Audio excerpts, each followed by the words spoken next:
Hi there. This is a hammam. But I can't go inside because I believe that the afternoon is for women. And it's for men in the mornings. I would love to see what it's like inside there. Let's see. Assalamu alaikum. Maybe I'll get the chance if I stick around another day or two. We shall see. But my riad, the guest house where I'm staying, is down there. I am now going on a mission. It is a beer finding mission. Now, alcohol is, for all practical purposes, prohibited for Muslims. It is not expressly prohibited in the Quran. It is not a hard rule, but it is pretty well followed by most Muslims. However, you can find alcohol in Muslim countries. It depends a lot on the country and perhaps the city in the country. There is alcohol available here. Bought some bananas from that guy a couple minutes ago. 75 cents for 5 bananas. So here we are on the streets of Meknes, which, if you saw some of my previous videos, you will have seen much of. Get the sunglasses on here. Much of this town, but I'm going to walk into a different area in the course of trying to find a grocery store that I am going to guess will not have alcohol, but it's just kind of a mission. It's 2.3 kilometers away, a 30-minute walk according to Google Maps, and my Google Maps might not necessarily even work, but it is this general direction, I believe. And so I thought that I would just go there and see if I can find a beer either at that store or along the way. So one of the reasons is because I like to drink a beer while editing my videos. Not a requirement by any means, but it makes it a more enjoyable and relaxing experience when I have a nice cold beer while I'm editing my videos. And also it is just an opportunity for a walk through a different part of the city, and also to talk about the issue of scammers and hustlers, which you saw a bit of that in my previous couple of videos here in Meknes. Mural there obviously referring to the virus situation, but as you can see, almost nobody is actually wearing masks on the streets here. A few, but overall things are quite relaxed here in Morocco. I will mention that in order to come here from outside of Morocco, then you need either a proof of vaccination card or a negative COVID test, depending on which country you are coming from. But anyways, so scammers and hustlers. Now, it's important to keep in mind that there is a big difference between scammers and hustlers. They are not the same thing. There are far, far more hustlers than scammers. And the guys that I showed in my previous videos were, to the best of my estimation, hustlers, not scammers. Hustlers are people, more often men, but can be women as well, of course, who are just trying to make a buck, and making that buck involves trying to push things a lot of the times in particular onto tourists, and get them to buy something, get them to go on a tour, whatever. And very often pressuring you, as well as very likely trying to overcharge you. But that is not a scam necessarily.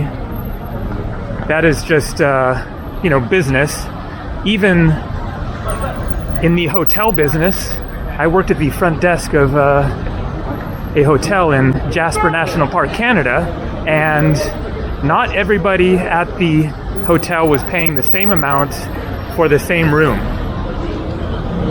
So it was one of my jobs was to try to charge as much as I could, and I even got commission some of the time for selling rooms, and so it was my incentive to try to sell the room for a higher price, and then if they didn't go for it, then I might drop the price down. And lots of people were of course booking online, and then I don't have any control over that. But anyways, I was kind of in the hustling business a little bit there. And so that is business, and if you agree to the price, and if the product is what they said it would be, then it's not a scam. If the product is not what they said it was going to be, then it very likely is a scam.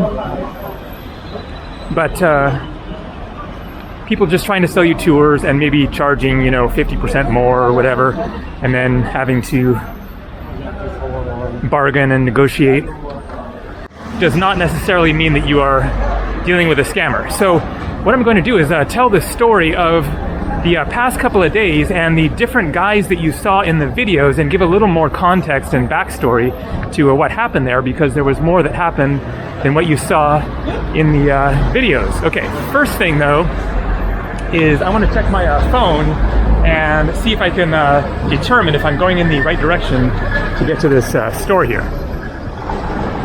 All right, so I am going in the right direction. I need to take a left right up here, and then it is going to be a long walk that way.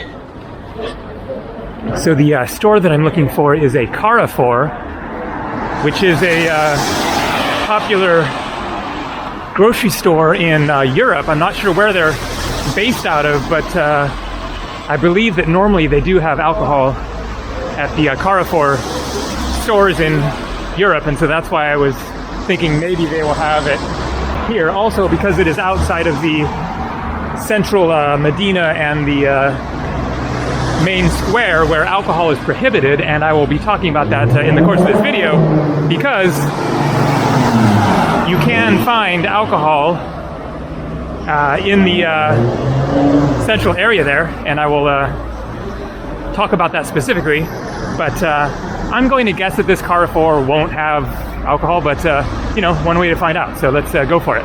All right, so I'm going to go back to my arrival in Meknes here, coming by train from Casablanca, and talk about the various guys that I encountered in the course of my walking around the city. So I arrive at the main square by taxi. Now the taxi was a fair price, it seemed. It was $2. It was a shared taxi, so there are grand taxis and petite taxis. If you want a private taxi, then you want a petite taxi. Petite, of course, meaning small in French, grand meaning large. So that one looks like probably a grand taxi, in which case it is going to be a shared arrangement of other people getting into the taxi with you, and it will take longer to get to where you're going, but it will also be a lot cheaper. Petite taxi should be a private taxi. So anyways, it was a shared taxi, so $2 from the train station, so perfectly good deal there. And then I get to the main square, and I can see on Google Maps, even though my service isn't working, but I can still see that my riad, the guest house where I started this video, is right near the main square. So I'm standing at the main square, not exactly sure which direction to go from there, and I start walking towards a alley, and this guy, as I showed in the video, walks up to me and offers to help me to find my riad, so I went ahead with it, and it turned out to be essential because my riad, as I showed at the beginning of this video, is down those winding alleys, and I could have been lost for who knows how long, especially without the cell phone service working, trying to find that riad. So the guy takes me right there. Tell him. And of course he wants some money. So I pull out 40 dirham, 40 Moroccan dirham. That is about $5. And I offer that to him. I think that was a perfectly fair price. But he wants more. He wants 100. Interesting spot for the I love Meknes sign out of the way there. But I am very grateful for this guy really helping me out there. He saved me a lot of time, and I wanted to compensate him for his time. So I thought, well, I'll give him like another 20 dirham, make it 60 dirham, so that's like $7. And then I look in my wallet and I don't have another 20, all I have is 100. And so I was just like, okay, whatever, here's your 100 dirham, $11. Certainly a little more than should have been, but no big deal. I am not a broke traveler these days, and also he was in the video, so you know, I'm happy to pay a little more, both as a foreign traveler, and also if people are going to be in my video, then they're adding something to it. So anyways, paid him the $11 and got checked into my riad. Now I will jump to the next day and then talk about some other things that transpired. First, let me check my phone, make sure I'm still going in the right direction. Maybe I need to go that way. Yep, need to go this way. So the next day, as I showed in my next video, then I encountered the same guy again on the street there, and just talked with him for a couple of minutes, and then I kept on going. And then 3 minutes later, I run into a guy who is trying to sell me a tour of the city on a horse. Talked with him for a while, but I wanted to just kind of walk around on my own, so I kept on cruising. Now, I did end up taking a tour with the guy with the horse the next day, which I showed in another video, and it was an amazing tour.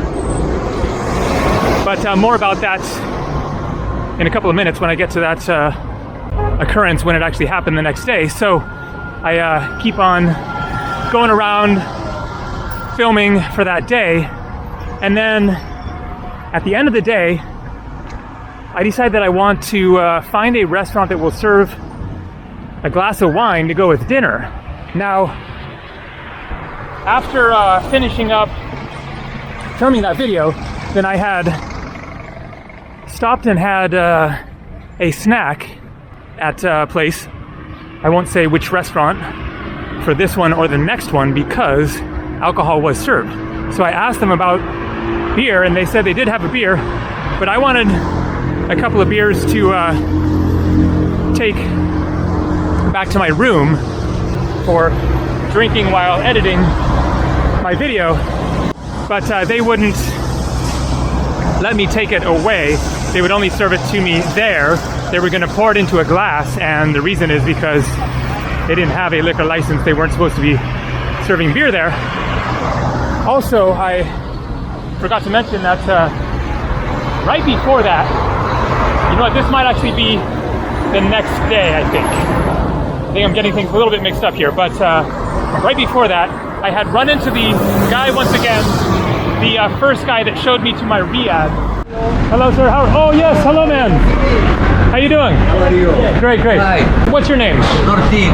Nortin? Nortin, yes. Nortin. Nice to meet you. Gabriel. Gabriel, nice to meet Yeah. you. What are you looking for, please? I'm just looking around today, just random walking. Yeah. It's better for you to looking the old city. Going this way from the square, okay? Old city and old Mallah.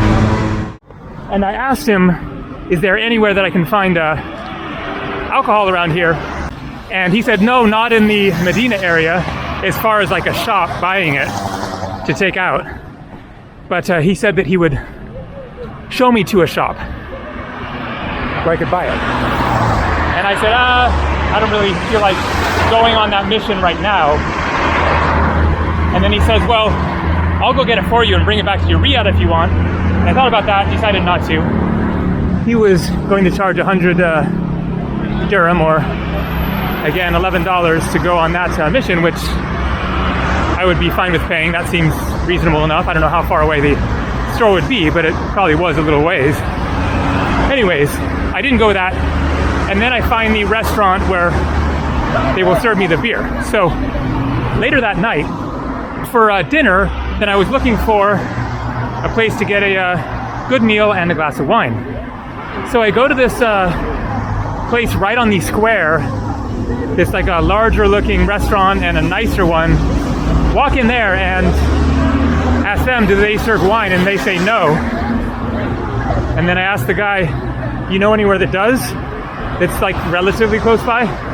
And he says, yeah, okay, I'll get a guy to show you where it is.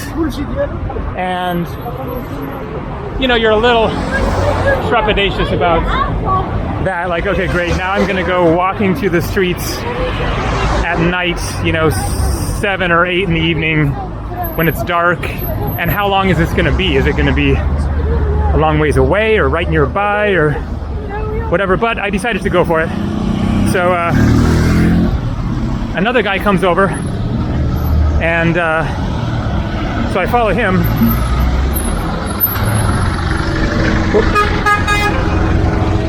And the restaurant luckily is very close, like 4 minutes walk away or something.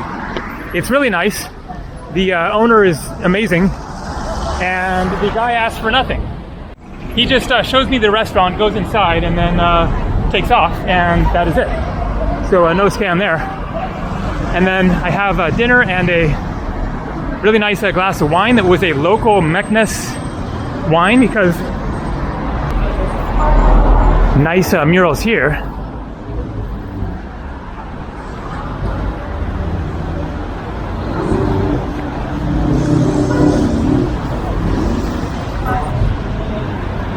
And so I have a glass of wine there, really a good glass of wine, a local Meknes wine, because apparently it is actually a winery area around here. It is kind of famous for wine in Morocco. And I was going to film the wine and mention it, and then the owner comes out and he realizes that I'm filming the wine, and he says, oh no, it's under the table. And so I understand, okay, don't want to blow his cover there, so I didn't include it in a video. And so I go back to my room, and on the way, in the alley that I showed at the beginning of this video, then I run into the horse tour guide that wants to give me the tour, just randomly. I don't think he was like waiting around for me. It would have been like hours that I've been gone. So I just like see him in the alley. I guess he lives right down there. So we walk past the hammam, which I showed, and that's how I know that it was men in the morning and women in the evening, because he mentions that, and he's telling me like he can show me into the hammam right then, and it's like 9 or 10 at night or something now. And I'm like, oh no thanks, you know, I don't want to get involved in that movie, especially at this time of night. And so I, you know, go back to my room. Now the next day, then I run into the first guy again, and I guess he had seen me talking with the other guy, and he's saying like, don't take that guy's tour, he's gonna try to rip you off or something like that. And to the best of my understanding, he also, in the same conversation, says that the guy is his brother. And so I'm like, what? Don't go with that guy because he's a scammer, but he's also your brother? Or I don't quite know if that was the case. Maybe I even misunderstood the part about him being his actual literal brother or whatever. But I mean, that wouldn't be a surprising thing if they were both friends or maybe family,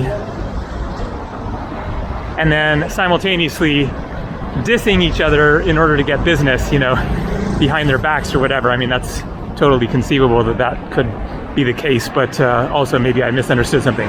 Anyways, I continue on with my day and decide to film another video starting in the market next to the main square there, and then walk out into the market. And I say in the video, I'm going to try to find the horse tour guy and go ahead and take that tour. So I walk over to that area, and sure enough, he's there. But if you want to see the Imperial City, it's very far with walking. You can take the horse to see all the round of the Imperial City. We start by Mausoleum, all the jail of the King Moulay Ismail before in 17th century, underground, yeah, and also the old palace. And I take the tour. Now, when I first had spoken with him and he offered the tour, he said it was going to be 200, or I think he said 300 dirham. How much does this cost? The big tour, and I have small tour. The small tour 200 dirham. The big tour to see all things is 300 dirham. We should be getting kind of close to the Carrefour now. So let me check my phone again. All right, getting very close here. So I remember that when I'd spoken with him, he'd offered a tour for 200 dirham, or about $22, and then he dropped the price to 150, and then he dropped the price again to 100. Walk over there and I find the guy and agree to go on the tour. My mistake. I did not confirm the price for this tour, basically because he'd mentioned the price before. I was gonna plan to pay him more anyways. So we start the tour, and then as we're going along in the horse, I realize this is a pretty extensive tour. We're like covering a lot of distance. There's the guy giving me the tour informatively and the horse driver. So two guys and a horse on a big like tour around the city, and I realized there's no way this is going to be 100 dirham. And so I'm planning to pay him like at least 200 or maybe more. And then partway into the tour, then I realized I should get this clear. And I ask him, and he's like, oh no, this tour is 500. Now, when I was watching the video back later, I actually confirmed that he had said that. He had said 500.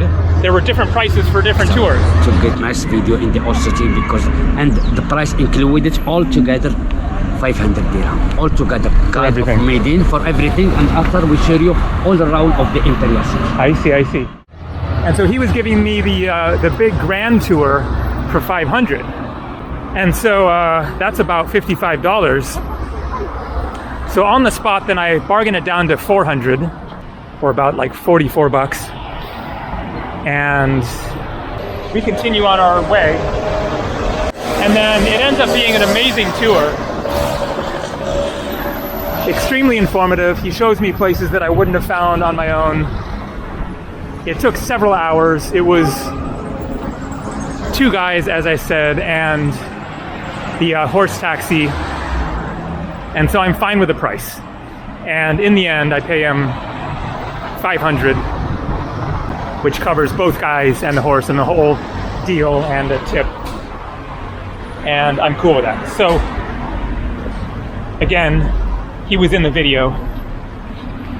I'm fine with paying a little more, especially, boom, Carrefour. All right.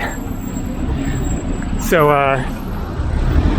you know, he added a whole lot to the video, being in it, being a local, sharing history and assorted information. And so kind of the point of this video is that you are going to come across hustlers, especially in countries like this, you know, Iceland, Switzerland, Ireland, you're not going to have these same kinds of daily encounters with people trying to pressure you into buying this, taking this tour, etc.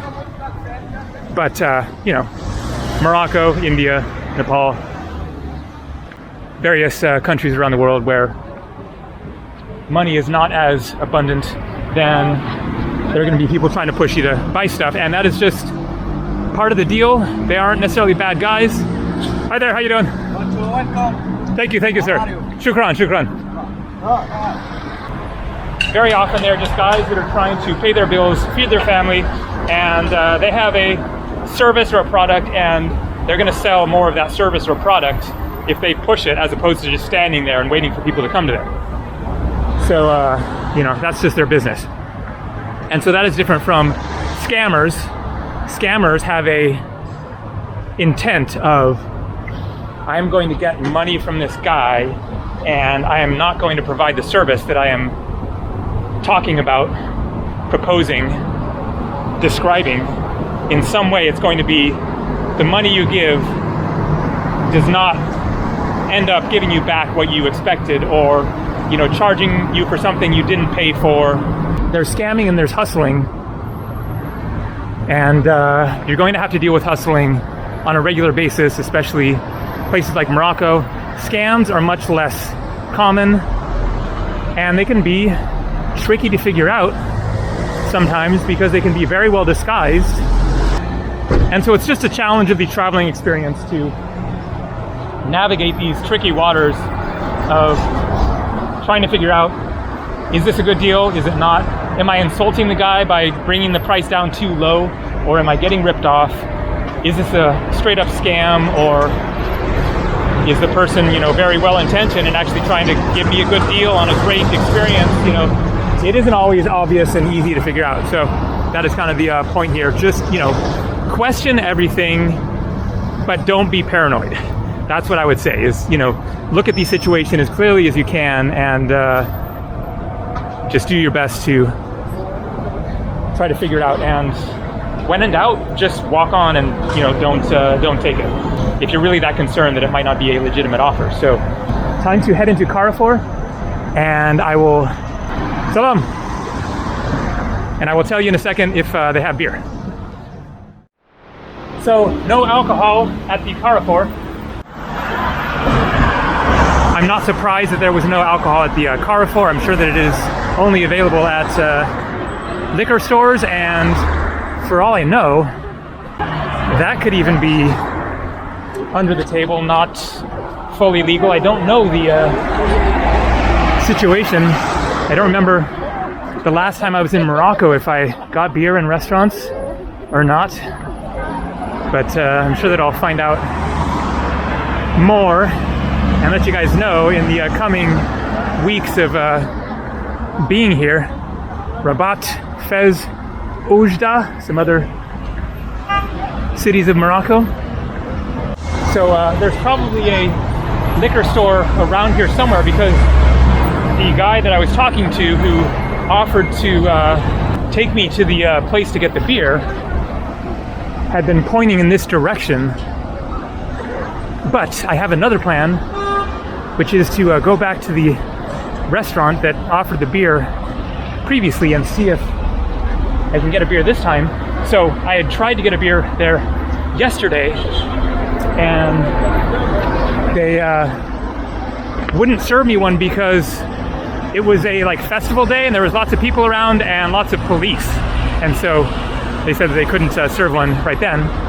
But let's give it another try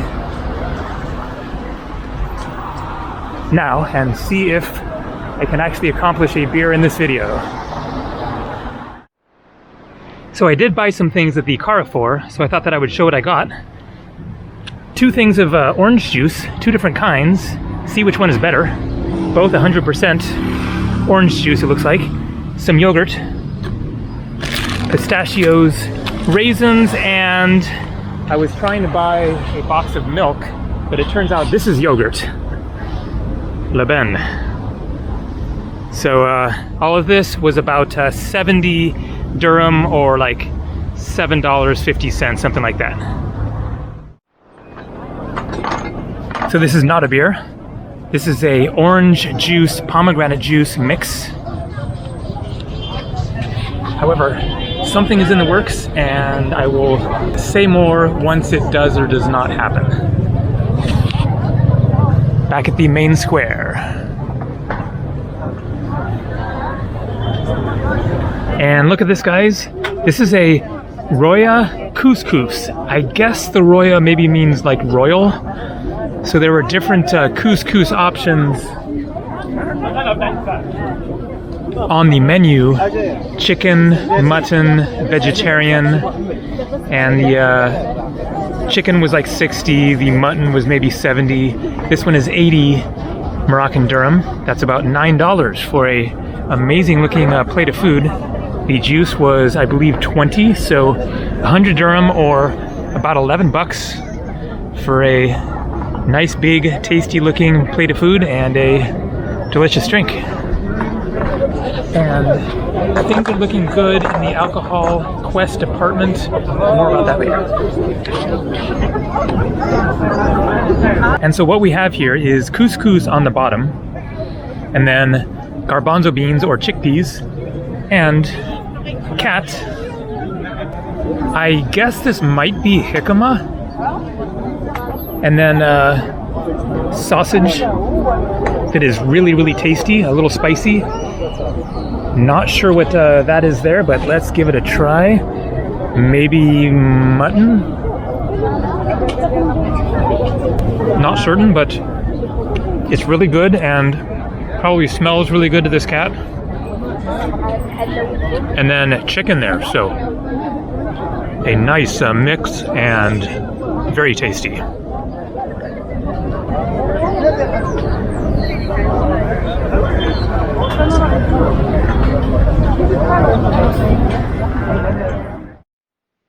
Is alcohol legal in Morocco? I asked the almighty Google. Morocco allows the consumption of alcohol. Alcohol must be purchased and consumed in licensed hotels, bars, and tourist areas. You can also buy alcohol in most major supermarkets. There are a small number of bars and restaurants which permit drinking outside, but only tourists are allowed to drink in public. So, a ban on Muslims drinking alcohol in public, I guess, in Morocco. I just wanted to read that and confirm that I'm not doing anything illegal here, because I kind of got somebody else to get the alcohol for me because I didn't know where to buy it, and you can't buy it inside the central area. Now I haven't actually seen what I've gotten yet, so let's take a look. Curious to see what it is exactly, and so here we go. The bag of stuff. Let's see if they delivered, speaking of scams, if they delivered what I asked for, which was one beer, Especial Original, 2 beers, and just what I asked for. 2 beers and a small bottle of wine. Gourouane Rouge, red wine here. La Troye Domaine, so maybe it's French. Kind of shows a map on the back, maybe? Anyways, no high expectations for this, but better than nothing. So I am in my room here. You can see at my riad, which if you didn't see the previous videos, is $41 per night. Really, really cool place. Nice room, very quiet, super friendly family there. And so I paid 130 Moroccan dirham for the 2 beers and the wine. That is about $14. However, that included them having to go somewhere, take a taxi somewhere and get it and then come back. So not a bad deal considering, you know, you can pay 14 bucks for a bottle of wine and I'm here somewhere where it is hard to come by. So seems like a fair deal there to me, not a scam. Maybe, you know, slightly overpriced, but anyways, it was definitely worth it to have something to help me out with editing my next video. So time to get back to work. And tomorrow, then I have an awesome tour planned. And I organized this one with the guy who took me from the one restaurant that did not serve wine to the restaurant that did serve wine. And then he had offered to take me on this tour of this site that looks really fantastic. The price is 350 dirham for basically just a taxi ride, but it is a ways away and will involve going to 2 different sites. So that is going to be really amazing. Looking forward to it. So more coming from Morocco later.